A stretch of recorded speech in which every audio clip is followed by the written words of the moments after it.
Olá, boa noite. Para quem está entrando agora, essa live aqui é para um grupo de mentorados, então vocês não vão ver os slides, mas eu vou deixar vocês acompanharem a live por aqui, tá bom? Vai ser um prazer. Então podem acompanhar aí, mas vocês não vão poder ver os slides. Estou entrando na live aqui dos mentorados. Valeu! Vamos lá, vamos lá.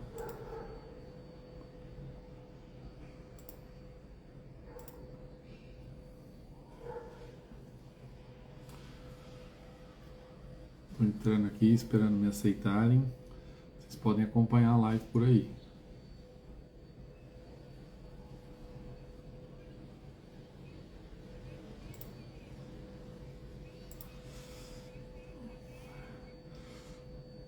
Olá, boa noite. Boa noite, pessoal. Boa noite, Tar. Tudo bem? É Bru, né? É Tar. Tar e Miga. A gente fala doutora Tarsila, mas lá no Instagram, no direct, a gente só fala Tar, Miga, Migo, Bru. Miga, sua louca, tudo assim mesmo. Prazer. Prazer estar aqui com você.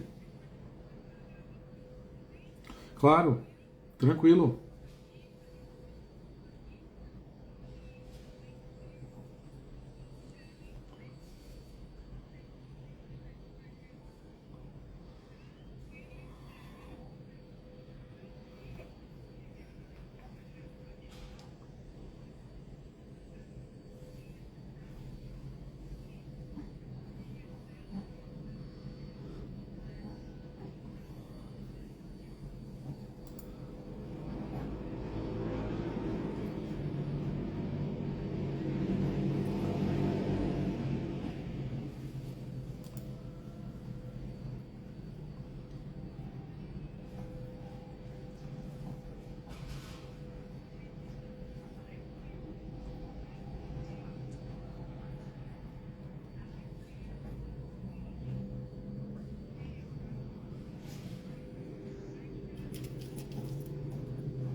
Olá, doutora Tarsila.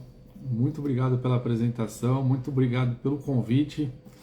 É um prazer enorme estar aqui com o grupo aí da mentoria de terapia intensiva.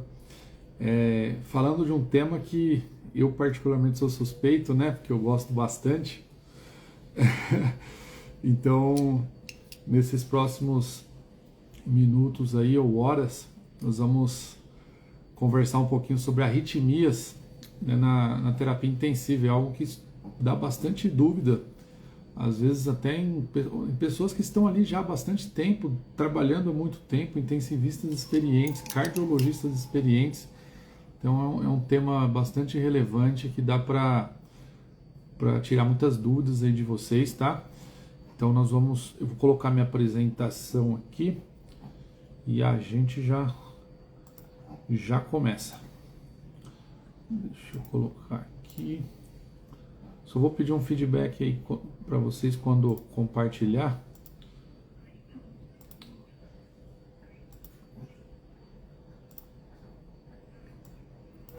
Isso aí porque vai sumir aqui. Isso, apareceu aqui tela cheia para vocês também.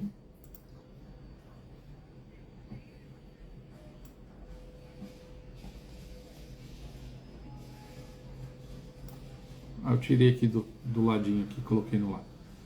Estão vendo? Estão vendo o slide? Eu vou passar o próximo aqui só para... Opa, peraí. Passou, né? Ótimo. Pessoal, então é um prazer estar aqui. Reforço novamente a gratidão e a honra de estar aqui. Fui aluno da doutora Tarsila. Hoje somos aí grandes amigos. E hoje eu vim aqui falar sobre um tema para vocês, que é arritmias no ambiente crítico, né? Toda vez que a gente fala em ambiente crítico, desde terapia intensiva, lembrar que esse paciente também descompensa na sala vermelha, esse paciente também pode apresentar uma arritmia no pronto atendimento, onde quer que você esteja. Mas geralmente esses pacientes mais críticos, mais graves, vão estar no ambiente de terapia intensiva, tá? Sou cardiologista e ritmologista de formação e também cardiologista formado em cardiologia intensiva. Fiz estágio em terapia intensiva também, apesar de não ter o RQE, a carga horária aí de UTI, mas acabei não fazendo aí a prova da AMIB, que eu parti para outros rumos, mas sou um eterno apaixonado aí pela UTI, pela terapia intensiva. Então, eu quero começar essa apresentação falando para vocês que aqui nós vamos não só expor alguns casos clínicos para vocês, que eu trouxe aí de o que eu mais vejo que as pessoas têm dúvidas, né? Mas também desmistificar alguns conceitos. Eu gosto muito de falar sobre isso quando eu estou apresentando essa aula, esse tema, né? Vamos dizer assim, que é desmistificar, colocar um pouco do ponto de vista científico, claro, do que a SOBRAC traz, do que os artigos trazem para a gente. Para quem não sabe, SOBRAC é a Sociedade Brasileira, né, de Arritmias Cardíacas. Colocar aí o que os artigos, os trabalhos trazem para a gente e um pouco lógico, da nossa experiência, da nossa vivência aí, tanto vendo aí de um lado da parte da cardiologia e da arritmia, como também do outro lado, né, como plantonista de terapia intensiva. Então, assim, fazendo um mix aí dessas duas frentes, né, me vendo dos dois lados ali, aquela angústia que o plantonista tem na hora que se depara com uma arritmia e naquela situação que a arritmia está resolvida, tá ok, e agora o que eu faço aí como especialista, subespecialista nessa área? Né, então, vou colocar um pouco para vocês aqui de teoria e depois nós vamos partir para os casos clínicos, nos casos clínicos práticos aí para a gente treinar e revisar alguns conceitos, tá? Uma coisa que eu também gosto muito de falar é isso aqui, né? Eu gosto sempre de iniciar uma apresentação desse estilo aqui falando que muito cuidado com a tal da mildarona, tá? A arritmia doidona é igual a mildarona. Quantas vezes vocês já não ouviram falar isso? Tá? Às vezes não exatamente, né, dessa forma, mas tá lá um ritmo esquisito, lá tá um ritmo estranho, dá a mildarona que funciona. É de lá para correr lá, a famosa dose de manutenção e dose de ataque, né? Nós vamos falar dela no decorrer da apresentação. Mas cuidado, nosso querido Padre Quevedo já respondeu isso pra gente. Isso está correto? Ele já falou, ó, isso não existe. Não é igual a mildarona. Cuidado. Por quê?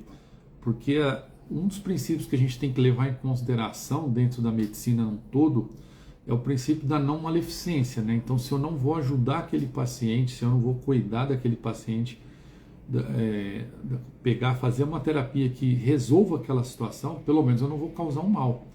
Isso que é importante de eu saber identificar o cenário que eu vou usar a mildarona, onde eu não vou usar a mildarona também, onde eu não posso usar a mildarona, que eu vou piorar esse meu paciente. Porque a mildarona é a droga das arritmias, né? Medicação aí mais falada, tem gente que na hora que fala em arritmia já automaticamente já vem a mildarona pensando aí, claro, nas taquiarritmias. Um lembrete importante que eu gosto de falar é que toda vez que a gente vai usar a mildarona, que a gente coloca a mildarona com o paciente, em muitos cenários, por exemplo, numa fibrilação atrial que reverteu, muitas vezes esse paciente vai ficar com a mildarona ali. Muitas vezes esse paciente vai ficar usando a mildarona por um bom tempo, até futuramente ser resolvido uma ablação, uma terapia definitiva para essa arritmia. Mas eu tenho que tomar cuidado, porque a mildarona não é tão segura assim, tá? Por exemplo, toda vez que eu vou usar a mildarona, eu me deparo com isso aqui, ó, com tireoide, tanto hipo quanto hipertiroidismo, o efeito de Basedow-Graves, ou Wolff-Chaikoff, né, que é o do hiper e do hipotireoidismo. A amiodarona pode causar qualquer um dos dois, tá? Tanto o hiper quanto o hipo. Por isso que a gente tem que dosar TSH, T4 livre aí, 6 em 6 meses. ECG, porque a amiodarona é uma droga também pró-arrítmica, ou seja, ela também pode causar arritmia. Como que é o mecanismo? Prolongando o intervalo QT. O intervalo QT é um intervalo do eletro lá, que é o período onde o coração ele vai despolarizar e repolarizar, ou seja, ele vai contrair e relaxar. Aquele início da despolarização até o final da repolarização a gente chama de intervalo QT. Lembrar que a diferença no eletro, só para relembrar conceitos, o intervalo inclui as ondas, tá? Diferente de segmento QT, segmento PR, o segmento só é o tracinho lá do eletro, não está incluso as ondas, tá? Mas quando eu incluo o complexo QRS, incluo a onda T, eu estou falando do intervalo QT e não do segmento QT. Uma dúvida que às vezes as pessoas têm no dia a dia aí. Monitorar a função hepática, né? Ver aí a questão das hepatites, hepatopatia medicamentosa através das transaminases. Ele pode causar também fibrose pulmonar. Então a gente tem que tomar cuidado, monitorar esse paciente pelo menos com um raio-x e uma espirometria aí anual. E também a avaliação oftalmológica, tá? Porque ele pode diminuir a acuidade visual através de depósitos corneanos. Então tem que tomar cuidado com a amiodarona. É aquele paciente que vai ficar também, às vezes, uma internação prolongada na terapia intensiva. Quantos pacientes às vezes não cronificam ou fica naquela ala aí numa unidade semi-intensiva, uma unidade de internação e está lá por escrita amiodarona. E você tem que saber, quando você vai indicar uma droga, você tem que saber a indicação e também contraindicação, efeitos colaterais e o que eu preciso monitorizar quando estou aplicando, deixando essa medicação no meu paciente, né? Isso é muito importante a gente lembrar. Toda vez que a gente fala de uma arritmia, vem uma questão que eu coloco aqui, que é frequência cardíaca 146, por exemplo, é normal? E a resposta muitas vezes é depende. Depende muito do quê? Do perfil do paciente que eu estou falando, né? Se eu estou falando, por exemplo, de um idoso, de um vozinho de 90 anos, 146 para ele é normal? Não, né? Ele está um ataque cardíaco aí a esclarecer. Eu tenho que ver que arritmia que é essa. Pode ser uma sinusal, pode ser um ataque arritmia mesmo, né? Que nós vamos falar dos conceitos já já. Agora, se eu estou falando de um bebezinho, de um recém-nascido, menos de um mês de vida, 1 mês, 2 meses de vida, 146 pode ser normal para ele, né? E muitas vezes é. Eu não vou esperar que o recém-nascido tenha uma frequência cardíaca de 50 a 100, que é o considerado normal aí para um adulto, certo? Então depende muito do perfil do paciente que eu estou falando. A gestante também, o obeso, geralmente são mais taquicárdicos, né? A frequência cardíaca são um pouco maiores, mas dificilmente passa aí dos 110, 115 de frequência, tá? Numa situação que não tenha nada, nenhuma comorbidade associada, tá? Então é importante a gente saber o perfil do paciente que eu estou falando, de que eu estou diante, e se ele tem alguma comorbidade que leve ele a estar descompensado. Algumas comorbidades comuns que eu coloco aqui, tireoidopatias, né? Geralmente o hipertireoidismo é o que causa, não confunda, a amiodarona ela causa tanto o hiper quanto o hipotireoidismo, tá? O hiper é o efeito de Basedow-Graves e o hipo é o efeito de Wolff-Chaikoff. Agora, a tireoidopatia que causa ataque a arritmias geralmente são os hipertireoidismos, ou seja, o TSH está baixo, T4 livre aumentado, né?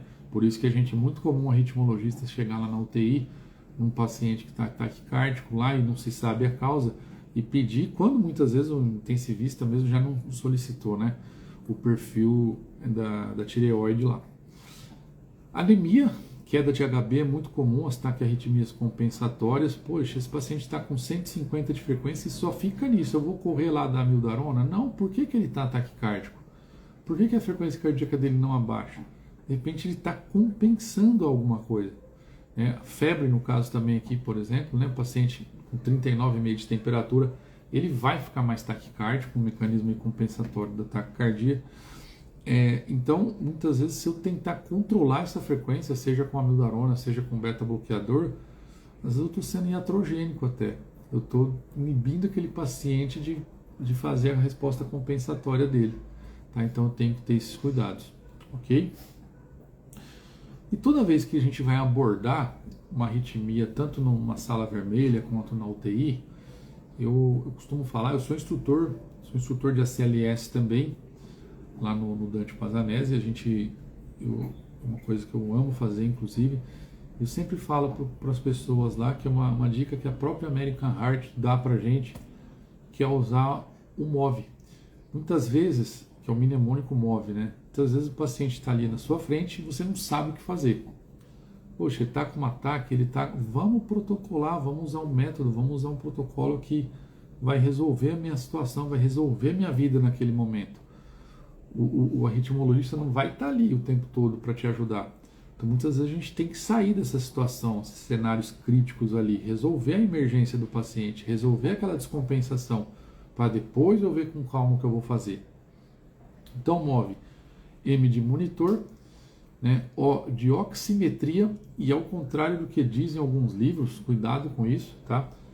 Porque O aí não é de oxigênio, porque oxigênio eu já infiro que eu vou dar oxigênio para esse paciente. E não sei se vocês já notaram, toda vez que a gente vai falar de alguma doença em si, que a gente vai falar, preciso fornecer oxigênio, vocês já viram que geralmente não chega até 100 o alvo de saturação, vai sempre até ali 98, ou seja, 99, 100 já começa a ser deletério. A ação do oxigênio demais, se eu estou dando oxigênio demais, ela pode ser deletéria. Ela faz liberação de radicais livres, vasoconstrição coronariana. Eu estou causando mais mal do que bem para esse paciente. Então, oximetria, por quê? Porque eu tenho que dosar o O2, né, através do oxímetro ali. E se ela estiver baixa, geralmente a nossa meta ali é 94%, 98%. Claro que isso varia dependendo a patologia que eu estou falando. Se é um DPOC, ele vai exigir menos O2, meta aí de 88 a 92 pela American Heart. Se é um pós-parada cardíaca, 90 a 98. Se é um paciente coronariopata, manter também ali acima de 90 a 92. Mas sempre o nosso teto ali é 98, né? Por conta disso, o oxigênio demais é danoso. V de veia, acesso venoso, tá? Então vou deixar um acesso venoso nesse paciente, geralmente bilateral, um eu vou correr droga, o outro eu posso precisar ali para coletar exames e fazer outras intervenções. E o E de eletro e exame físico. Vou fazer um eletro se der tempo, né? Não necessariamente eu vou fazer um eletro para todos os pacientes. Se eu já estou monitorizado, se eu estou ali na UTI, ele provavelmente já vai estar monitorizado. Senão eu vou monitorizar ele. Muitas vezes eu vou abordar esse paciente com aquele traçado que eu vi no monitor. E não vai dar tempo de fazer um eletrocardiograma. Exame físico, e eu costumo acrescentar um outro E aqui, que é o E de estável ou instável, né? Porque através do exame físico eu vou ver se esse paciente tem ou não critério de instabilidade. Porque se ele está instável, eu não vou fazer eletro, eu vou agir com base no monitor. Se ele está estável, às vezes dá tempo de fazer um eletro e identificar ali a situação que ele está.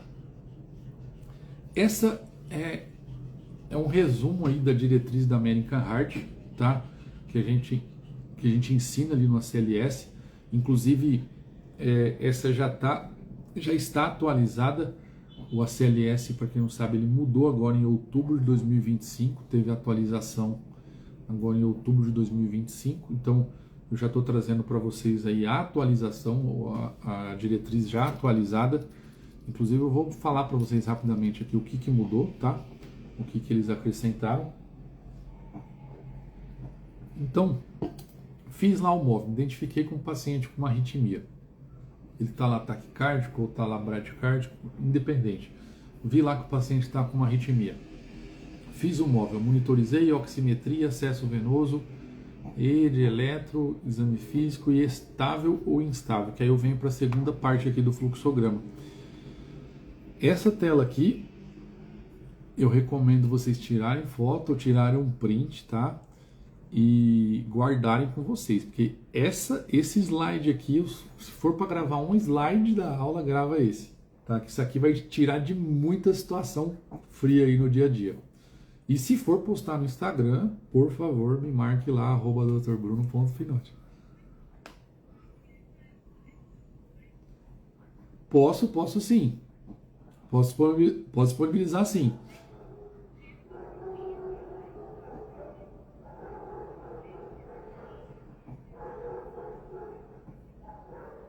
Isso, é importante, inclusive eu posso disponibilizar depois para vocês os slides, tá? Então, ó, foi para o cenário de instabilidade. Instabilidade eu tenho que ser rápido, não é? Eu tenho que ser rápido. Por quê? Porque o paciente está instável, está querendo dizer assim, ele vai morrer se eu não fizer nada. Se ele tiver numa BRAD instável, eu vou falar dos critérios de instabilidade, está até aqui no próximo slide, já vou até colocar aqui para vocês. São 5 Ds da instabilidade, tá? Essa aqui é a forma que a gente padroniza isso, mas é claro que tem outras formas de a gente caracterizar um paciente como instável. D de dispneia, desmaio, Oi! Não, eu vou voltar naquele slide. Não, fica tranquilo, eu vou falar sobre aquele slide ainda, tá? Isso aqui é só para falar os critérios de instabilidade. Dor torácica, diminuição da pressão e diminuição do nível da consciência. Os 5 Ds de instabilidade. Cuidado com algumas armadilhas aqui. Por exemplo, primeiro, eu não preciso ter todos. Apenas um desses Ds eu já considero o paciente como instável, tá? Quer ver uma pegadinha para a prova e para a vida de vocês? O paciente foi encontrado desmaiado em casa. Só que agora ele está lá na UTI conversando com você. Ok nada. Olha aqui, desmaio. Desmaio pode ser atual ou recente, tá? Eles não deixam claro assim do tempo, há quanto tempo. É claro que a gente tem que usar o feeling também, o bom senso. O paciente desmaiou há 10 anos atrás, calma lá, né? Paciência. Mas algumas horas atrás, poxa, eu já tenho que considerar e agir como esse paciente está instável, e se ele tiver alguma conduta que eu precise ser mais rápido e assertivo, eu vou agir. Diminuição da pressão e do nível de consciência. Aqui eles colocam como uma pressão arterial sistólica aí de menor ou igual a 90 ou uma PAM menor ou igual a 65, tá? Voltando nos slides, esse aqui, ó, que me pediram. Se for uma bradicardia instável, gente, se ele tiver uma bradicardia instável, o que é bradicardia? Abaixo de 50, tá? E não 60, como muita gente às vezes pensa. Então, abaixo de 50, com sinais de instabilidade, eu vou fazer atropina, 1 miligrama e não meio, tá? O meio é de diretrizes antigas, já tem um tempinho que é 1 miligrama a dose. A cada 3 a 5 minutos, ó, o pointer passando em cima aqui, máximo de 3 miligramas, ou seja, eu posso fazer até 3 vezes a atropina, tá? Não deu certo, eu vou para o MED. O que é o MED? É um mnemônico para ajudar vocês a lembrarem de marca-passo transcutâneo, e é importante, tá, saber sobre marca-passo transcutâneo, manuseio, tudo. Tem uma aula, inclusive, só sobre marca-passo transcutâneo, os parâmetros, o que eu tenho que prestar atenção ali no marca-passo, como é que eu programo ele. Mas tem que saber, é simples, mas para quem nunca viu ter que fazer uma primeira vez numa emergência ali, às vezes se enrola todo, então é importante, tá, saber manusear. Epinefrina, eu faço, que é a adrenalina, né, em bomba de infusão, numa dose de 2 a 10 microgramas por minuto, ou dopamina, 5 a 20 microgramas por quilo por minuto, tá? Não deu certo nenhuma dessas medidas, eu já vou preparar meu paciente para o marca-passo transvenoso, que essa aqui é uma das atualizações, tá? A atualização veio em outubro de 2025, eles acrescentaram o marca-passo transvenoso, ou seja, se você sabe usar, se você sabe manusear um marca-passo transvenoso, você já, pela diretriz, você já está autorizado a passar. Aquele paciente que tem uma bradicardia importante, um BAVT sem causa reversível,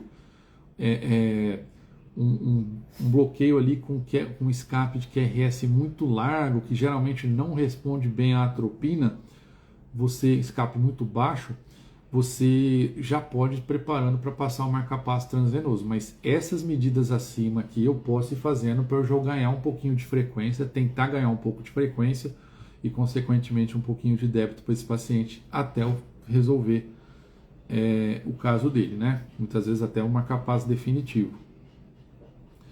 E se ele tiver um ataque cardíaco, um ataque arritmia instável, acima de 100 por definição, mas na prática um ataque arritmia é acima, que vai causar instabilidade, geralmente é um ataque arritmia acima de 150, tá?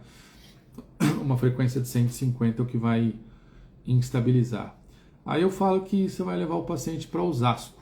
O que é levar para Osasco? É um mnemônico para lembrar do passo a passo para eu fazer a cardioversão desse paciente.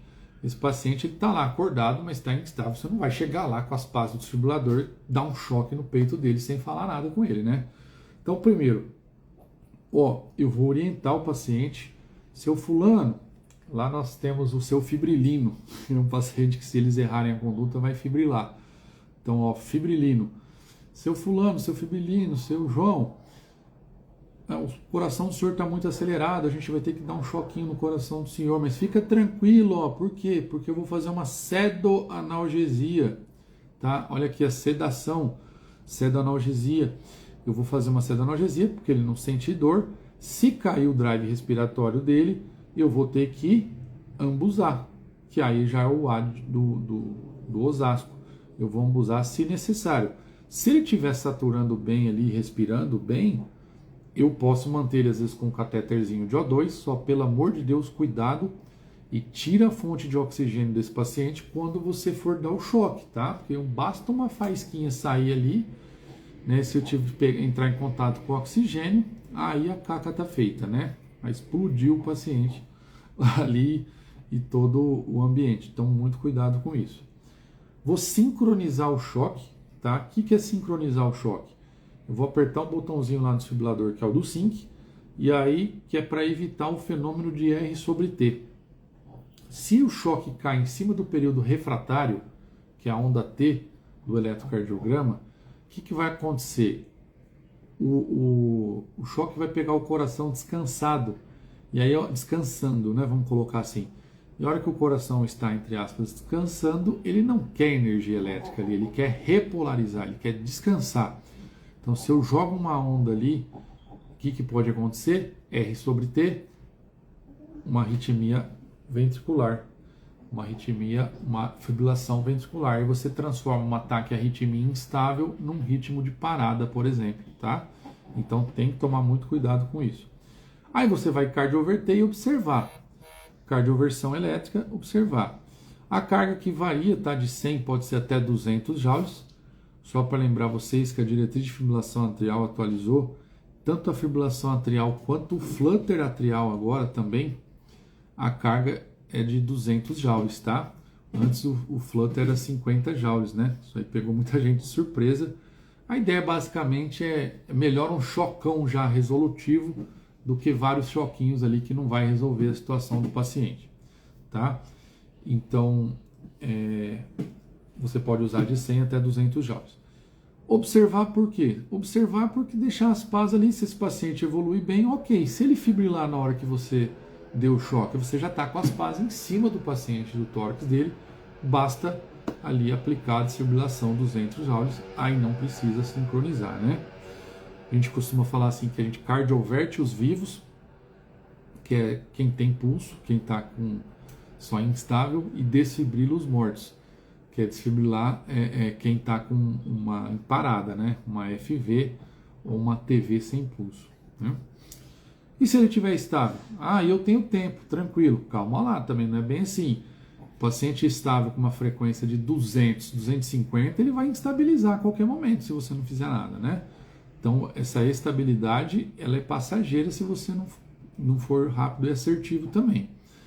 Então, na bradicardia estável, a gente não faz nada a princípio, tá? De repente é um atleta que tem um tônus vagal mais alto, e aí você não faz nada naquele momento no paciente. Desculpa, eu tô mexendo aqui porque minha cachorrinha está pulando aqui, tentando pular no meu colo. Tô tentando disfarçar aqui, mas não tem jeito. Então, uma brad estável, gente, eu não vou fazer nada naquele momento, tá? Mas nada impede de eu ter que internar o paciente para investigar o que está acontecendo, né? A diretriz fala, brad estável, você não precisa agir naquele momento. Mas se o paciente estiver ali na terapia intensiva, você vai dar alta para ele ali, sendo que ele está bradicárdio, de repente ele está associado, está tomando duas drogas ali que faz um efeito de sinergismo ali, deixa ele mais bradicárdico. Exemplo, amiodarona com um beta-bloqueador.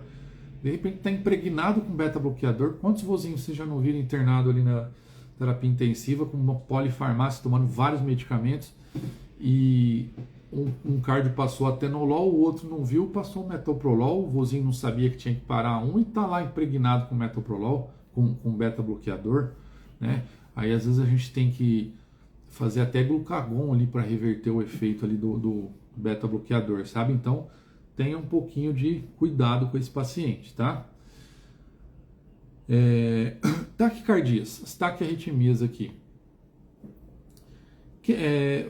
QRS largo foi o que mais mudou na diretriz agora de 2025, de outubro, tá?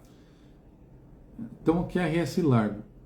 Antes falava assim, eu vou considerar a adenosina, se não der certo, eu vou para a amiodarona.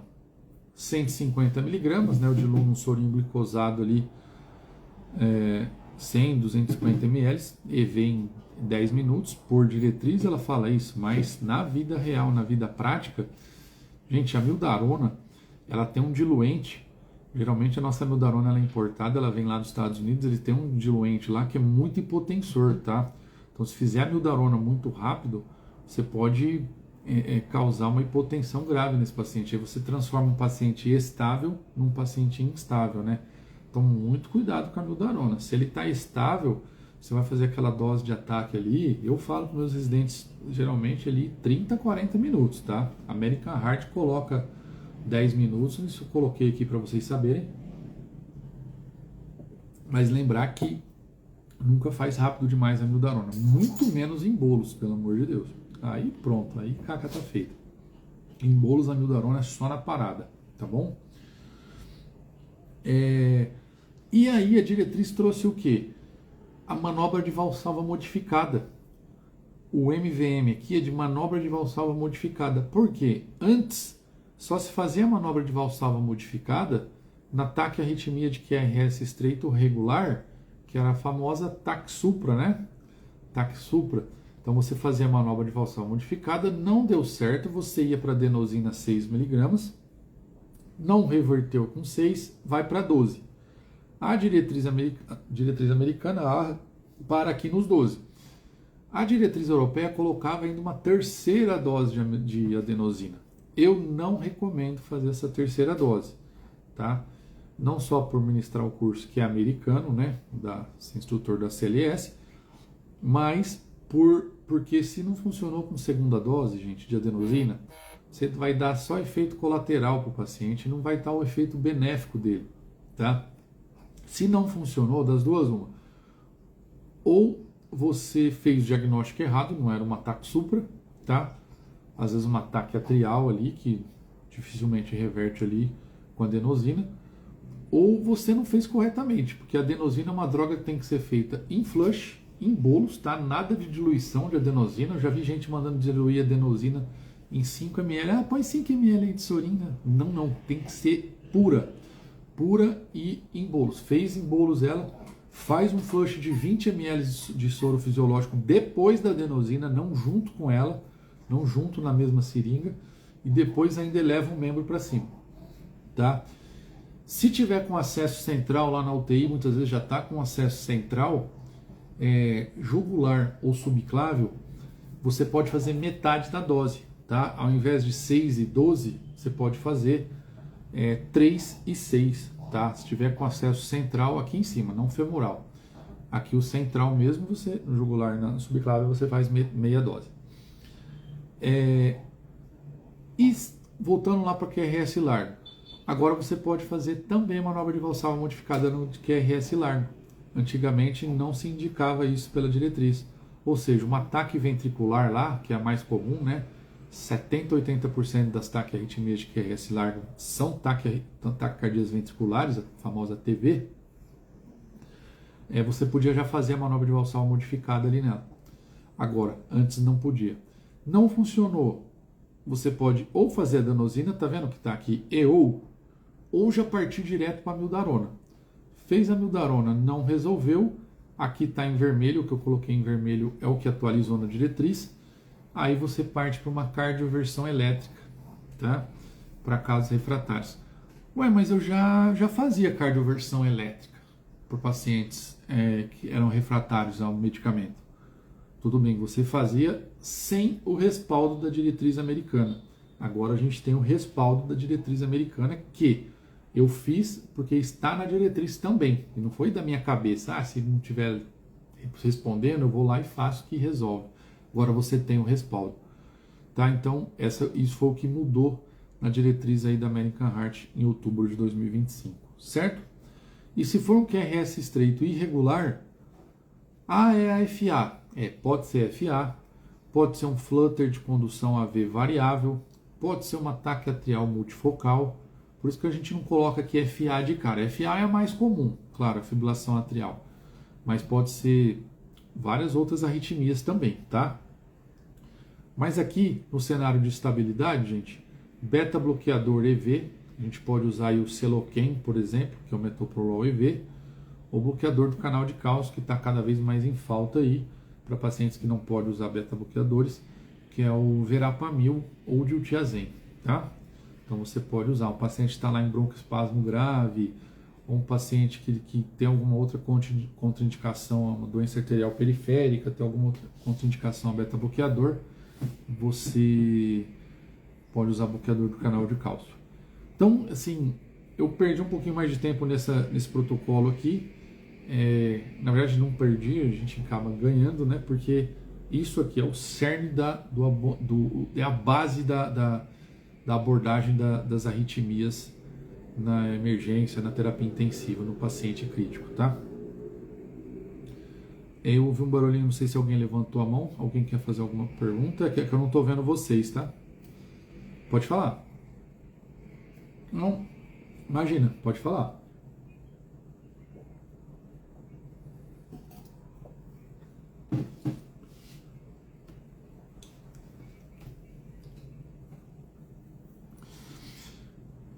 Boa pergunta. A gente, só reforçando aqui, o deslanosídeo, né? O deslanosídeo, que é o cedilanide, o digital endovenoso, você pode usar, tá? Não é indicação assim de maior evidência pela diretriz, ele seria a quarta droga aí de escolha. Só que você pode, então respondendo a sua pergunta, pode, só tem que tomar cuidado com a função renal, porque é uma droga que ela chega no teto lá, no mínimo de concentração rápido, e se tiver um paciente em lesão renal aguda, por exemplo, ela pode impregnar. Tem os efeitos da intoxicação, impregnação digitálica, né, que pode causar se você ficar usando com muita frequência.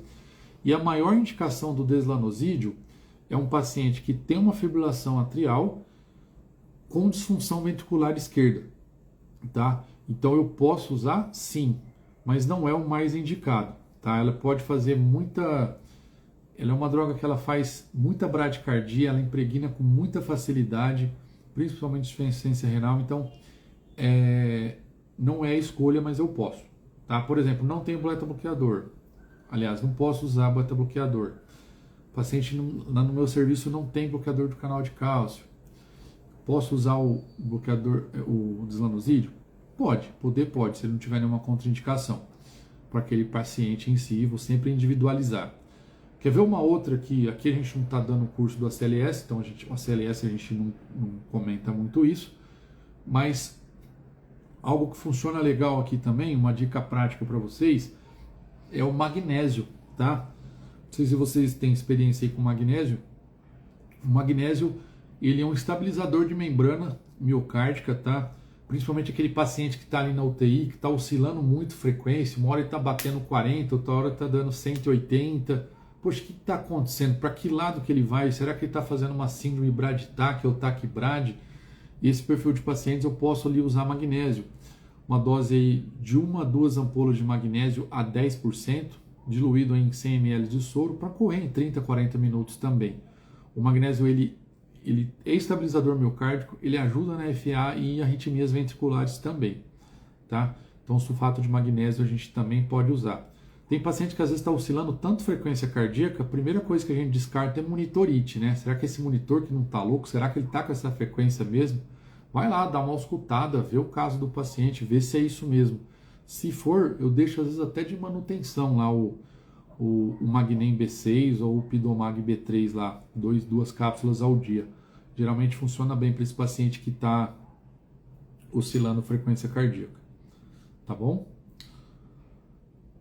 Então, é isso. Só que tem um detalhe. A instabilidade tem que ser causada pela arritmia, tá?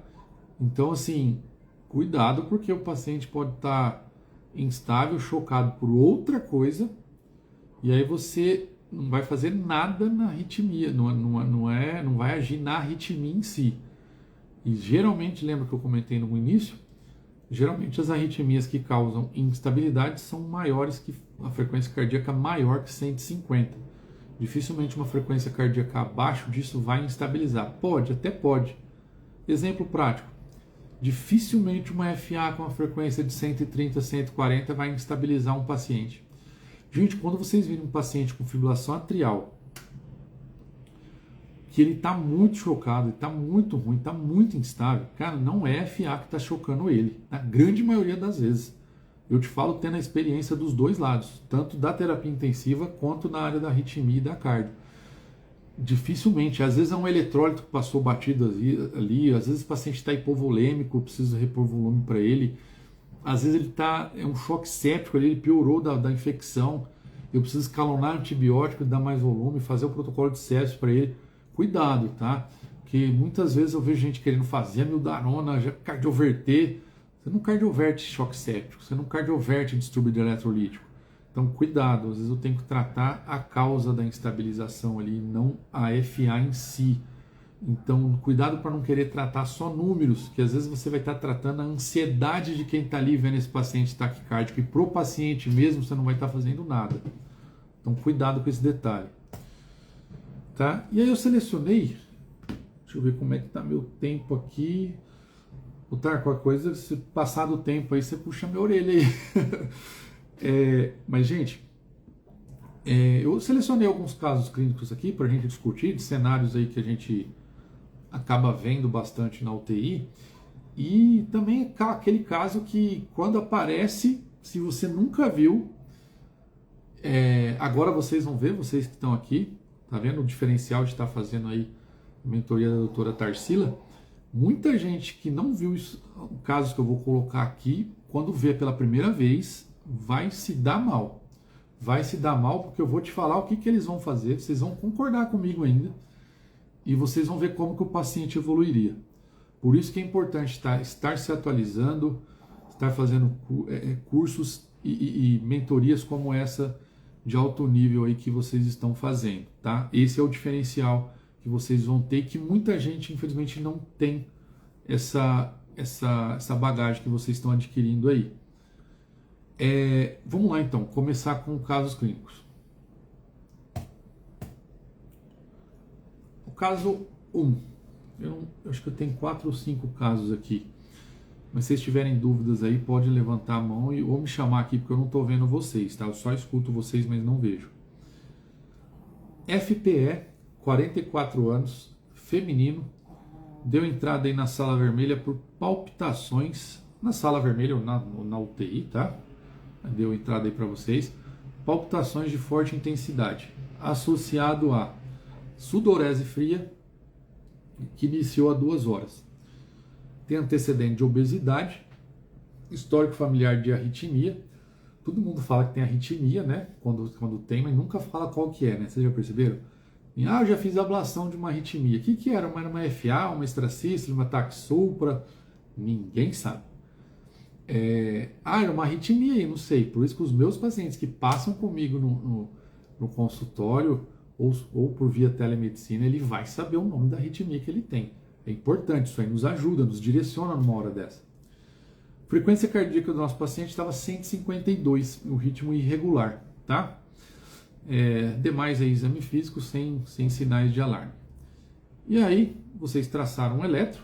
Esse paciente aqui, a princípio, estava instável.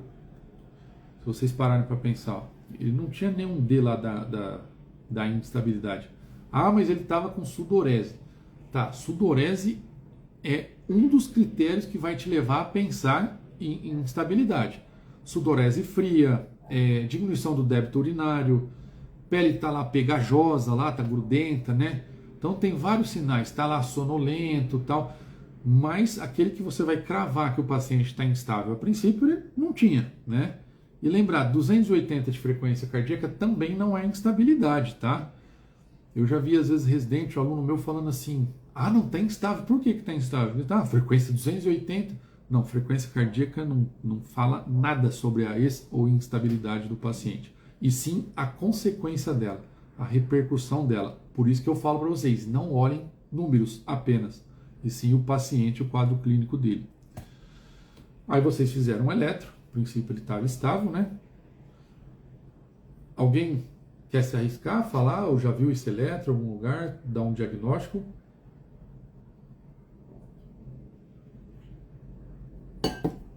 Gente, esse aqui é um eletro que quando aparece aí na UTI, na emergência ou no monitor, cara, dá aquele friozinho na barriga. Imagina 3 horas da manhã, você sozinha no plantão, mandou fazer um eletro, a enfermagem trouxe para você aqui, ó, tá aqui, doutor, tá aqui, doutora. E aí esse eletro aí. E é um eletro que dá dúvida, né? Para quem nunca viu, por exemplo, e até para quem já viu, às vezes fica meio assim. Pessoal, esse eletro aqui é de um paciente, é de um diagnóstico de uma FA pré-excitada, ou FA com via acessória, ou FA com WPW, ou seja, é uma FA, só que não é aquela FA comum, né, que a gente comentou agora há pouco. É uma FA, com pré-excitação, é uma FA que tem aquela viazinha acessória, sabe? Vou mostrar para vocês daqui a pouco. Tem o nó atrioventricular, que comunica lá os átrios com os ventrículos, e tem a via acessória lá. Qual que é a diferença daquela via acessória, daquele fiozinho a mais que a gente fala para os pacientes, né? Que o paciente tem ali no coração, que carrega o estímulo elétrico do átrio para o ventrículo. A diferença é o pedágio. O que é o pedágio? Eu costumo falar que o estímulo elétrico está descendo lá dos átrios, que nem um carro, vindo lá, ladeira abaixo, indo para os ventrículos. Só que quando o carrinho chega no átrio ventricular, o que acontece? Ele vai parar para pagar o pedágio e ele vai seguir, né? A via acessória não tem esse pedágio, ou seja, não tem um retardo do estímulo elétrico. O que acontece? Se o estímulo elétrico sair do átrio a 300 de frequência, ele vai chegar no ventrículo a 300 de frequência, tá? Se sair do átrio a 250 de frequência, ele vai chegar a 250. Só que se ele passar pelo nó atrioventricular, pelo nó AV, o que vai acontecer? Esses 250, ele vai chegar lá no ventrículo 90, 100, 100 e pouquinho. Por quê? Porque há um retardo do estímulo elétrico ali, tá? Eu falo que ali tem um pedaginho que na via acessória não tem. E lá as frequências maiores são maiores do que as frequências da parte de cima do coração são maiores que as frequências de baixo, né? Não sei se vocês já ouviram falar do princípio do overdrive suppression, tem rosca-língua, né? Overdrive suppression, que é quem está em cima suprime quem está embaixo, ou seja, se tiver um foco despolarizando aqui em cima, ele vai ser superior, tá? Ele que vai comandar o estímulo que nasceu embaixo, por exemplo. Então, os estímulos que nascem em cima do coração comandam os estímulos que nascem embaixo. E lá em cima ele nasce mais rápido e vai reduzindo a velocidade, tá? No nó atrioventricular. Quando passa pela via acessória, não. Por isso que vira essa catástrofe.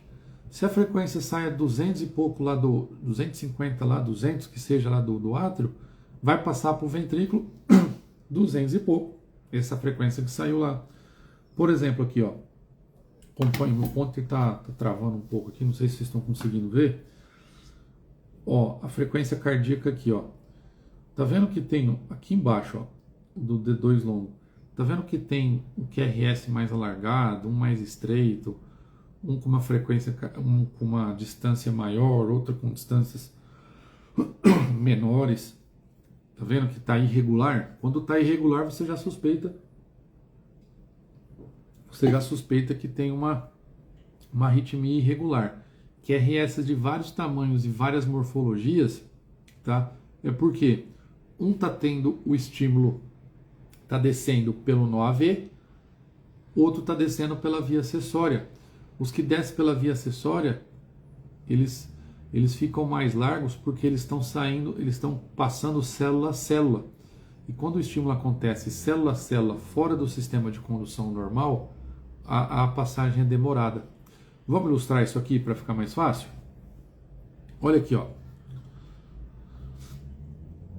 Aqui, o número 1 é o nó atrioventricular. Tá vendo aí? Número 2 é a via acessória. Aqui no caso são várias vias. Aqui, por exemplo, é uma via lateral esquerda que a gente chama. Então, quando passa pelo número 1, tem o pedaginho. Se tem o pedaginho, o que vai acontecer? O estímulo elétrico que nasceu lá no átrio, ele vai descer com frequências menores. Aqui no número 2 não, tá? Então o que eu faço para tratar isso? Se eu dar alguma medicação que bloqueie o nó AV, isso é vantajoso? Péssimo, não é? Por que péssimo? Porque vai descer tudo pela via acessória. Se está bloqueado aqui o nó atrioventricular, o estímulo vai descer pela via acessória. Aí tudo que nasceu no átrio vai descer para o ventrículo sem filtro nenhum, sem pedaginho nenhum, freando os carrinhos ali, os estímulos elétricos. Então o que vai acontecer? Posso degenerar e vou degenerar essa arritmia, essa FA pré-excitada, numa arritmia ventricular grave, numa FV, numa TV sem pulso. Muitas vezes vai virar um ritmo de parada. Então, aqui é só a legendinha do que eu coloquei, que eu falei para vocês. Então, se eu bloqueio o nó atrioventricular, bloqueei o nó atrioventricular, o que vai acontecer? O estímulo vai descer pela via acessória. E aí, a caca tá feita, né? Olha lá, para quem faltou nessa aula e não fez a mentoria da doutora Tarsila, olha o que você acaba de ganhar: uma fibrilação ventricular, tá? Por quê? O estímulo foi rápido demais, o ventrículo foi despolarizando rápido demais e não aguentou e fibrilou. Então, o mais adequado nessa situação é o quê? Cardioversão elétrica. Ah, mas o paciente estava estável. Ele estava estável, então eu posso usar droga. A princípio eu posso usar medicação, não posso? Posso. Só que acontece que as medicações que a gente usa para FA pré-excitada ou FA com Wolff, eu não sei se vocês já tiveram esse conceito, só para ilustrar para vocês, o Wolff-Parkinson-White, o WPW, Wolff-Parkinson-White é o nome da síndrome que dá aquela onda delta no eletro. Não sei se vocês já viram, dá uma onda delta, que é aquele empastamento inicial no complexo QRS, e alarga o QRS, inverte onda T, que a gente chama de pré-excitação no eletro, tá? Por isso que chama FA pré-excitada. É uma FA que o ritmo de base dela dá uma pré-excitação ventricular no eletro, tá? Só que essa pré-excitação, durante o ataque à arritmia, a gente não vê. Então, por indisponibilidade de drogas, quais são essas drogas? A propafenona endovenosa e a flecainida ou ibutilida. A gente não tem aqui no Brasil. Então, no Brasil, a nossa melhor conduta é cardioversão elétrica, mesmo se o paciente estiver estável. Até porque um ritmo daquele vai instabilizar, né? Pós-cardioversão, aqui pós-cardioversão, tá? Foi feita a cardioversão elétrica. Olha aqui deixa eu ver se tem alguma que dá para ver melhor aqui. Olha aqui em V4. Tá vendo que a onda P tá bem grudadinha no QRS, a V5 também. Aí ela dá uma empastada, uma largadinha na parte inicial do QRS. Esse PR, o intervalo PR é curto, tá? Então, o QRS alarga no início, a gente chama isso de pré-excitação. E o tratamento definitivo disso é ir lá na via acessória e fazer a ablação. O que é a ablação? É queimar, cauterizar. Na verdade tem duas formas, tá? A gente tanto vai com o catéter pela perna, sobe lá no coração, ó, vai lá nos átrios, passa ali pela membrana transeptal e chega lá na via e cauteriza. Pode ser por radiofrequência, a ablação, que a gente queima, e pode ser a crioablação também, que a gente mata essas células ali da via acessória por congelamento, tá? Então, olha só, FA pré-excitada é mais comum do que vocês imaginam, viu? O que o problema, sabe o que é? Que às vezes as pessoas não fazem o diagnóstico, ou não identificam e vai lá dar um choque e dá certo, tá? Aí coloca lá ataque, arritmia e esclarecer, mas às vezes era uma FA pré-excitada. Então tem que tomar cuidado, porque essa arritmia ela existe, tá? E ela é muito, se você não agir rápido, mais que o paciente esteja estável, ela é muito agressiva e o paciente vai instabilizar. Aqui eu trouxe um exemplo de uma TV polimórfica, tá? A TV polimórfica, taquicardia polimórfica, ela é assim, ó, essa bagunça toda aí que vocês estão vendo no eletro. E aí vocês veem extrasístole para cima, para baixo, tá vendo? E vocês veem várias morfologias, por isso que chama polimórfica. Você vê uma extrasístole às vezes orientada para cima, uma orientada para baixo, onde eu estou passando o pointer, uma mais alargada, outra mais estreita. A TV polimórfica, gente, é só para lembrar para vocês aqui que essa taquiarritmia, mesmo se estável também, o tratamento dela é choque, tá? Por quê? Porque aqui droga só pode piorar, não temos drogas que atuam nessa taque ventricular e a gente faz dá um choque no paciente. Aqui, nesse caso, a gente faz a desfibrilação, tá? Então lembra aquela regrinha que eu comentei para vocês no início? A gente cardioverte os vivos, que ataque arritmias instáveis, né? E desfibrila os mortos, que é TV sem pulso e FV, fibrilação ventricular. Essa aqui é uma exceção àquela regra. Medicina nem tudo é, né? 2 mais 2 às vezes pode ser 5, não é? Então, ataque ventricular polimórfica, a gente desfibrila. Por quê? Porque para cardioverter a gente tem que sincronizar. E quando a gente sincroniza, o choque ele tem que cair em cima do QRS, para evitar aquele fenômeno de R sobre T que eu falei para vocês. Aqui, o desfibrilador não consegue achar o QRS. A mesma bagunça que dá, às vezes, na cabeça de vocês ali, de ficar tentando achar o QRS, tentando achar para que lado está a extrasístole, o desfibrilador também fica. Aí ele não consegue sincronizar. Aí quando você aperta lá o botão para dar o choque não sai. Aí você, nossa, o desfibrilador não está funcionando. Não é que ele não está funcionando, porque você apertou para sincronizar. E aqui não deve sincronizar o choque, tá? Então, uma exceção das regras que só quem está na mentoria da doutora Tarsila que vai saber. Muito pouca gente sabe disso. E eu já ouvi mais de uma vez, tá? Colega plantonista que foi tentar desfibrilar um paciente, chocar um paciente desse e não conseguiu. E falou que o desfibrilador estava dando problema. Eu tentei chocar lá, apertar e o choque não saía. Não é que não saía, é que ele não conseguiu detectar o QRS para dar um choque em cima do QRS. Então cuidado com isso. Sabe uma causa comum dessa arritmia aí? Vou falar para vocês. Aquela QT longo, já ouviram falar síndrome do QT longo, aquele intervalo QT longo, acima de 500 principalmente, ela é uma causa comum dessa taquiarritmia, tá? Só que o QT longo, ele faz uma arritmia mais bonitinha, mais organizadinha que essa, que é a torsade de Points, o mais comum ela fazer, a torsade de Points, não sei se vocês já viram, que é aquela que responde bem a magnésio. O magnésio pode tentar fazer nessa aqui também, tá? O índice de reversão não é muito grande, mas você pode tentar, pelo menos enquanto preparam lá o desfibrilador para você chocar esse paciente. Certo? Se tiverem alguma dúvida, pode ficar à vontade aí para perguntar. Eu vou começar então o caso 2. CSP, 58 anos, masculino, em leito de UTI. Presta atenção nesse caso se vocês nunca viram um caso parecido com esse na UTI de vocês. ou na UTI que vocês trabalham. Olha lá. Estava lá na UTI com queixa de tosse produtiva. Aí ele começou a ter febre, uma dor torácica ventilatório dependente. Olha a armadilha aqui, cuidado, hein?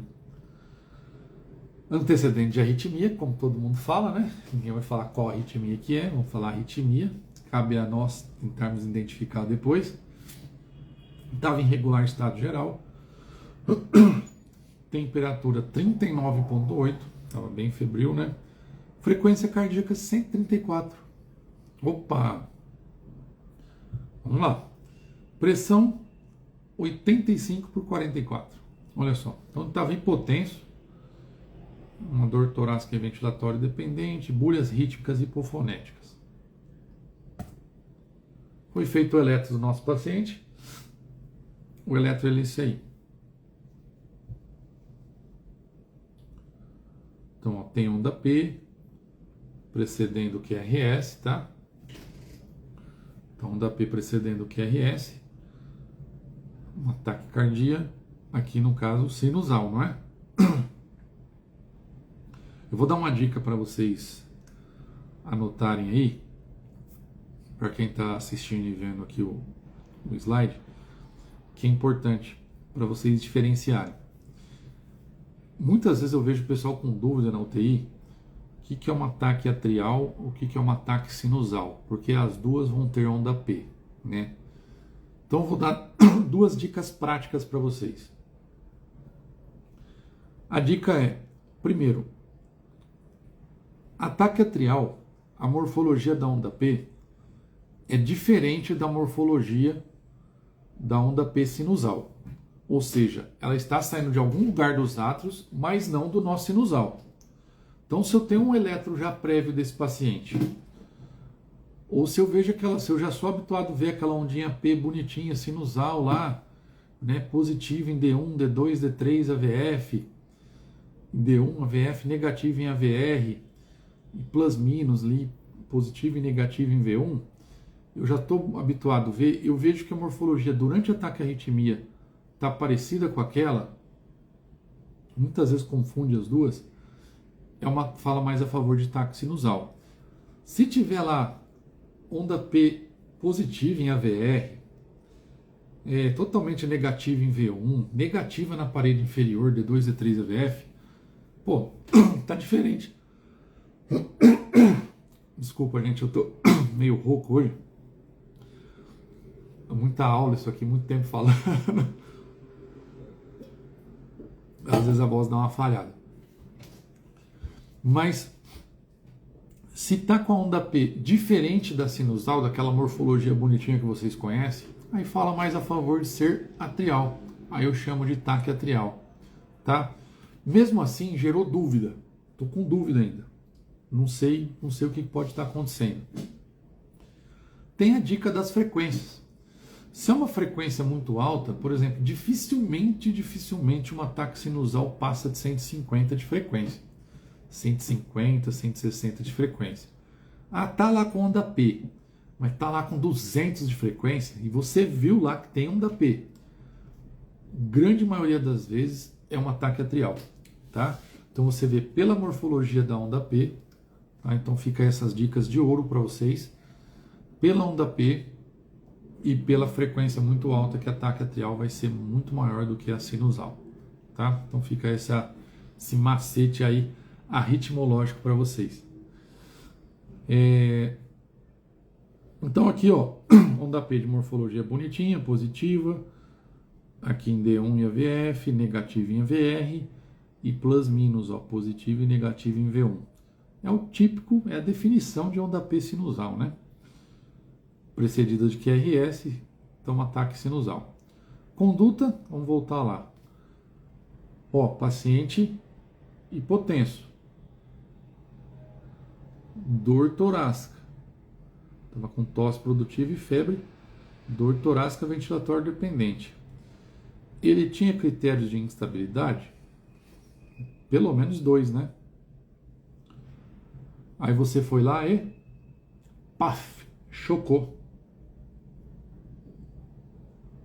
TAC instável, leva para Osasco, né? Lembra o mnemônico que a gente falou agora há pouco? Chocou. Parabéns, você acaba de matar o seu paciente. Por quê? Porque eu falei uma coisa muito importante para vocês agora há pouco e vou repeti-la. Que é o quê? Opa! Que é o quê? Aqui você vai chocar, a instabilidade tem que ser causada pela arritmia. E esse paciente estava com um quadro aí, provavelmente aí um quadro respiratório, né? Tosse produtiva, febre, 39,8 de temperatura, isso aí também aumenta a frequência cardíaca, né? E era um ataque sinusal. Ataque sinusal, gente, eu tenho que tratar a causa de base. Sabe por que eu falo isso para vocês? Porque eu sou cansado de ser chamado em UTI para controle de frequência cardíaca de paciente em ataque sinusal. Não é o arritmologista que vai tratar ataque sinusal nesse cenário. É claro que você vai focar na causa base. Ah, mas eu já fiz de tudo, ele continua em ataque sinusal, tem alguma coisa errada. Ou esse paciente está com dor, ou esse paciente está agitado, ou esse paciente, sei lá, está mal sedado, ou esse paciente está com distúrbio de eletrolítico, precisa ajustar, ou é a febre que ele está, ou ele está ansioso, não sei, alguma coisa ele tem, tá? Ou ele tepou, sei lá, fez um TEP ali, que está um ataque sinusal, a alteração mais comum do TEP é ataque sinusal, não é padrão S1, Q3, T3, né? Aquele lá é exceção das exceções. Então, gente, cuidado, ataque sinusal não tenho que focar aqui, eu tenho que fazer, então nunca cardioverta um ritmo sinusal e nunca cardioverta uma bradicardia, pelo amor de Deus. Grava isso para não esquecer nunca mais, tá? Então eu tenho que gravar isso aqui, tatuar isso aqui no cérebro nosso. E a mildarona eu posso usar ali? Ataque sinusal. A mildarona para tratar uma sepse, um choque séptico? Né? Eu não vou gritar porque eu tô rouco, mas não vai usar mildarona no ataque sinusal. Ah, beleza, mas então aprendi errado. Você falou que ele estava instável. Ele tinha lá, estava dispineico, saturando, estava com dor torácica, estava hipotenso, né? Diminuição da pressão. Tinha 3 critérios de instabilidade, mas isso aqui não pode esquecer, a instabilidade tem que ser causada pela arritmia, tá? Então gravem isso. E ali o paciente não estava. A descompensação desse paciente aí foi por um quadro séptico, tá? Então tinha que tratar o quadro séptico. E outra coisa, ele estava com a frequência cardíaca, eu até coloquei aqui, menor que 150. Lembra que eu comentei? Dificilmente um ataque sinusal passa de 150, pode acontecer? Pode, mas dificilmente passa. E dificilmente um paciente acima de com 134, a causa da instabilidade vai ser a arritmia. Comentei isso com vocês. Então eu tenho que fazer o quê? Tratar a causa de base, né? No caso aqui, vocês sabem muito bem como fazer isso, né? Eu vou tratar o quadro séptico, vou hidratar esse paciente, dar volume, antibiótico terapia, colher cultura antes, né? Pelo amor de Deus. Frequência cardíaca controlará em seguida, tá? Se eu cuidar do quadro séptico desse paciente. Viram como que é comum isso? Se é comum, se a gente vê toda hora, por que a gente não sabe tratar? Entenderam? Por que eu quero sair correndo lá tratar a frequência cardíaca? A gente tem que perder o hábito de querer tratar só frequência cardíaca, tratar só números. A gente tem que começar a olhar mais para o paciente. A gente, que eu digo, comunidade médica como um todo, né? Eu vejo pessoas lá, não, mas a frequência dele está 150 desde cedo. Tá, e daí? Qual que é a repercussão que isso está dando? Tá? De repente ele está num estado compensatório de algo que você às vezes não achou ainda para ajudá-lo a compensar. Ou que ele vai, aquele período vai passar e boa, acabou, né? Então cuidado em querer tratar só números. O recado desse caso é esse. E não era ataque sinusal a causa da instabilidade do paciente, né? Certo? Falei para a Tarsila me bloquear se eu tivesse passado do tempo, como ela não bloqueou ainda. Eu vou...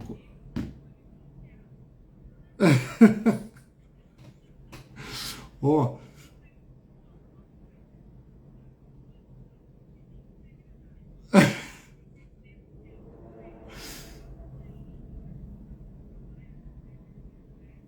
eu tive. Eu dei aula e tive outra live, mas não tem problema não, só peço desculpa porque às vezes eu ficar.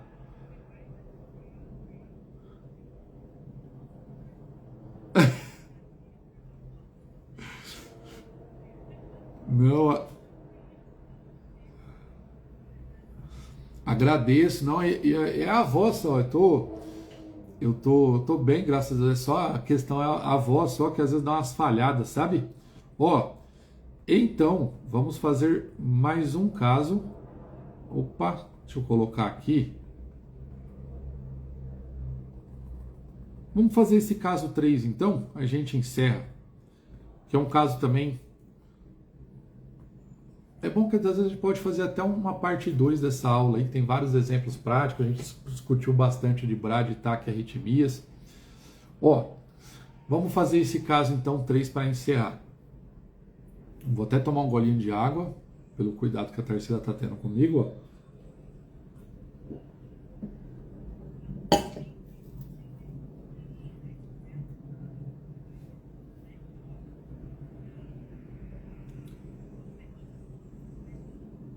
Ele estava 7 horas de aula.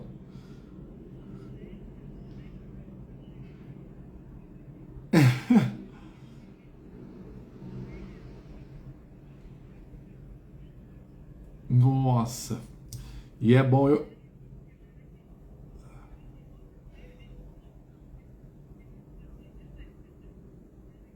Me bota o que? Eu não ouvi, não ouvi.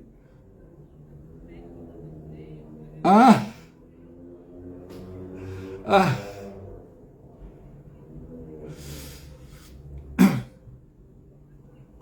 Olha.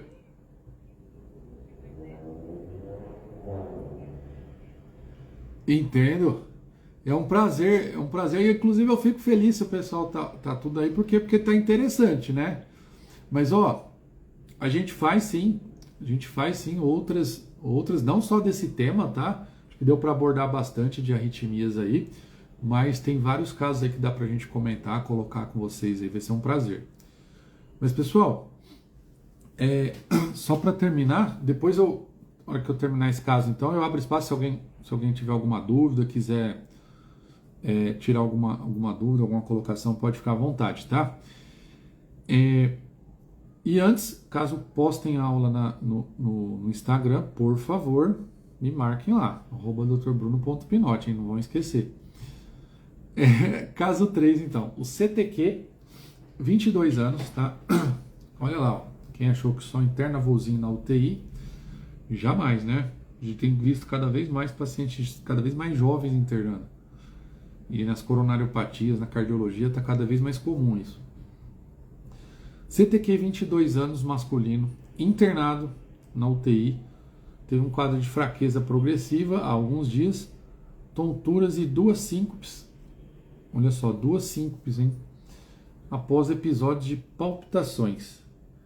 Ele tem antecedente de obesidade, depressão, um quadro aí de IVAs de repetição, né? Infecção de vias aéreas superiores. Faz uso de Aldol, quetiapina e usou recentemente cloroquina aí para Covid. Olha só, alguém deu cloroquina para ele. Não fui eu. E aí vocês fizeram um eletro desse paciente e aí encontraram esse eletro aqui. Então, o próprio caso já está um pouquinho... Eu vou deixar vocês... Opa, pera aqui, deixa eu ver uma câmera aqui. Eu vou deixar vocês darem uma olhada. E uma coisa assim que tá...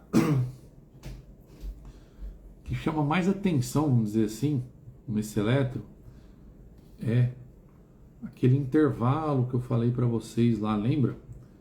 Intervalo QT. Tem uma dica prática, inclusive, aí para calcular o intervalo QT, que vocês podem fazer lá quando estiver diante de um eletro na mão de vocês. Tem as regras, as fórmulas para calcular, mas esse aqui é algo mais fácil, mais simples, que é o que? Você pega 2 complexos QRS, tá? E pega a onda T aqui, ó. Tá vendo? Tem uma onda T, acompanha o pointer aqui, pega a onda T aqui, 2 complexos QRS, e aí você vai passar você vai pegar o ponto médio desses dois complexos QRS. Se a onda T ela passar, e aqui dá para ver que ela passa com força ainda, né? O ponto médio desses dois QRS, eu falo que o intervalo QT está alterado. Para fazer a conta, é acima de 500 milissegundos, tá? Acima de 500 milissegundos, eu falo que o intervalo QT ele tá alargado a ponto de ser arritmogênico. Então, QT longo, QT prolongado, aí o diagnóstico desse eletro, mais marcante é nesse eletro. E vocês viram que esse paciente, enquanto você estava lá no leito, quando você foi pedir exames para ele, o que aconteceu? Ele fez essa arritmia, que eu até dei um spoiler lá atrás, né? Acabei dando um spoiler dela. Essa arritmia causada pelo QT longo é a famosa, ou não tão famosa assim, para quem nunca viu, torsade de pointes. Torsade de pointes ou torsade de pointes, né? Eu gosto de falar no francês, que é mais bonito.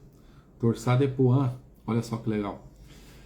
E aí, vocês veem, por que ela chama torsade de pointes? Só para curiosidade, torção das pontas, né? Vamos pegar aqui, ó, acompanha o pointer aqui, ó, olha em D3, derivação D3. Tá vendo que o que os QRS estão apontando para baixo? E olha aqui, ó, um pouquinho mais para frente, os QRS apontando para cima. Então é como se você pegasse os complexos QRS assim e torcesse, né? Torsade de pointes, torção das pontas. Então os QRS estão para cima, o outro para baixo. Os outros para baixo. Mais uma curiosidade dessa arritmia, vocês merecem por estar aqui até agora. Essa arritmia, ela só recebe esse nome, isso é para prova de título, isso é para prova do que vocês forem fazer, que cair algo sobre eletro e cair essa questão, pouquíssima gente vai acertar. O torsade de pointes, você só chama assim se for provinda, se você vê uma arritmia dessa que veio de um QT longo, tá? Então, se eu vi só esse eletro aqui, por exemplo, e eu não sei se o eletro basal tem um QT longo, o nome correto dessa arritmia eu já falei para vocês, que é taquicardia ventricular polimórfica. Várias formas, ó, vários QRS, está vendo? Ó? Vários QRS de várias formas, vários tamanhos, está vendo? Todo desorganizado, uns para cima, uns para baixo, um mais largo, outro mais estreito. Então é a TV polimórfica. Se ela provém de um QT longo, aí ela recebe esse cognome de torsade de pointes. Isso é falado no Tratado de Arritmias, lá no ZAIPS, que é o Tratado Americano de Arritmias, tá? É um tratado americano, é uma leitura muito mais assim para o especialista, mas os livros nossos aqui não trazem muito essa diferenciação. Só que é importante aí, conceitualmente para vocês saberem. E vocês viram, aqui é a fórmula para gravar o intervalo QT, né? Lembrar também que QT longo, para ele ser considerado longo, ele difere nos homens, nas crianças e nas mulheres. Eu costumo falar que é a regrinha do HCM 567. Quem está anotando aí, eu coloco HCM 567. O que significa HCM 567? H, homem, criança, mulher, né? E C, 567, que é para gravar 450, 460, 470. Isso eu já falo que o intervalo QT está aumentado. Mas o intervalo QT grave, que eu tenho que mudar a droga, eu tenho que evitar drogas que causem prolongamento do intervalo QT, porque ele é muito arritmogênico, é acima de 500 milissegundos, certo? Aqui está mais um quadro das medicações que causam aí o QT longo, tá? Que prolongam o intervalo QT. Vocês viram lá que esse paciente usava essas medicações, usava o haloperidol, cloroquina, passaram para ele. Ó a mildarona aqui, a mildarona, tá? Também prolonga o intervalo QT. Aqui a torsade de pointes, tá? Aqui embaixo. E a mildarona, posso usar naquele paciente? Acabei de mostrar, ele aumenta o intervalo QT, né? Então, não pode usar a mildarona, que ela aumenta o intervalo QT. Lembra aquela frase que a gente já desmistificou lá no começo da aula? a arritmia doidona, igual a mildarona, se você usar ela aqui, você vai se dar mal. Então, o que eu faço? Na fase aguda, eu posso fazer lidocaína, por exemplo, o próprio sulfato de magnésio, né, que eu tinha comentado com vocês, tá? Para reversão. Certo? Isso aqui também é um tratamento de atorçadepoam estável, que a gente faz, ó. Posso usar o magnésio, lembrar de evitar as medicações que alongam o intervalo QT. No caso desse paciente aí, eu tenho que suspender as medicações dele que estavam causando, né, o intervalo QT longo. E aqui, gente, tem um caso aqui só para vocês saberem, ó, já teve caso de eu precisar passar marca-passo no paciente por conta para controle de frequência, tá? Porque ele estava tão refratário, o QT era tão longo, e a arritmia estava tão refratária que eu precisei passar o marca-passo. Isso acontece, que aí é o mecanismo do overdrive de quem está em cima com maior frequência. Lembra que eu falei para vocês? Quem está em cima com maior frequência, overdrive suppression. O que eu faço? Eu passei o marca-passo, eu jogo uma frequência maior do que a frequência que o paciente está. Vamos supor, o paciente está lá com a frequência de 200. Eu vou lá, marca-passo, jogo uma frequência lá de 220, 240, aí overdrive suppression. Aí eu suprimo a torçadepoentes e passo a dar o domínio da arritmia. Agora está na minha mão aqui no marca-passo, tá? E aí eu vou abaixando a frequência, eu já roubei o ritmo para mim, né? Overdrive suppression, roubei o ritmo para mim. Aí eu vou abaixando a frequência até deixar numa frequência eficaz para o paciente, para a condição clínica que ele esteja no momento, tá? Só cuidado com uma coisa. Já que a Tar falou que vocês gostam de aprender, que vocês dão um puxo freio, então eu vou dar bastante dica para vocês. Já dei várias, hein? Só cuidado com uma coisa quando passo marca-passo, gente. Não é todo mundo que tem esse feeling. Cuidado com o seguinte: a partir do momento que você passou o marca-passo no paciente, o coraçãozinho dele vai bater na frequência que você colocar lá, tá? Então, se o bonito do plantonista, ou do intensivista, ou do arritmologista que seja, nós também erramos, podemos errar, qualquer um de nós, do médico que está lá, for lá e colocar 70 de frequência, e o paciente está séptico, você acha que vai dar bom? Esse paciente está hipovolêmico, você acha que vai dar bom? Não. Então, tem que deixar, às vezes, uma margem para aquela condição clínica do paciente. Então, não tenho medo de deixar, mesmo com marca-passo, uma frequência cardíaca de 110, 120 ali para o paciente. De repente, ele precisa de uma frequência daquela. Porque eu já cheguei em UTI, que eu cheguei lá, o paciente estava lá mal perfundido, estava todo ferrado lá. Sabe o que eu fiz? A única coisa que eu fiz, ele estava com a frequência de 60, 70 no marca-passo. Eu fui lá, aumentei para 110, 120. Depois que eu conheci o contexto clínico do paciente, e deixa ele compensar um pouco esse status clínico que ele está nesse momento. Depois a gente abaixa de novo a frequência, tá? Então, o marca-passo tem essa função também, né? Além de outras. Certo? Então, era isso que eu queria falar para vocês, tá? Uma frasezinha aí para estimular vocês. Se cansar, descanse, mas não desista. Eu levo isso como filosofia de vida, em plantão, no dia a dia, na correria do dia a dia, que eu sei que muitos de vocês aí têm também, tá, gente? E não desista, porque tem muita gente aí precisando da gente. Então, firme aí, descansa, recupera, mas no outro dia vamos estar lá de novo. Se alguém tiver alguma pergunta, não esqueçam de me adicionar no Instagram, nem de me marcar lá, né, por favor, tá? Esse é o meu Instagram. E eu vou voltar aqui, que agora eu consigo ver vocês. Deixa eu voltar aqui.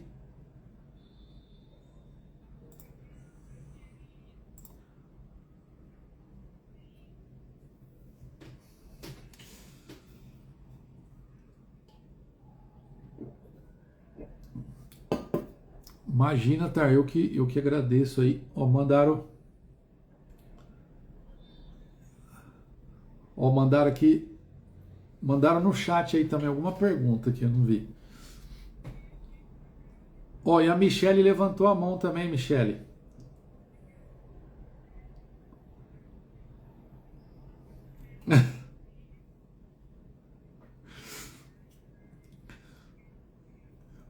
Mas que bom. Obrigado pelo comentário. E assim, eu acho legal quando falam isso também, Tar, porque de certa forma é um incentivo, né, para estudar. Porque se você tivesse aqui e já soubesse tudo que eu tinha falado, não faria sentido estar aqui, né, gente?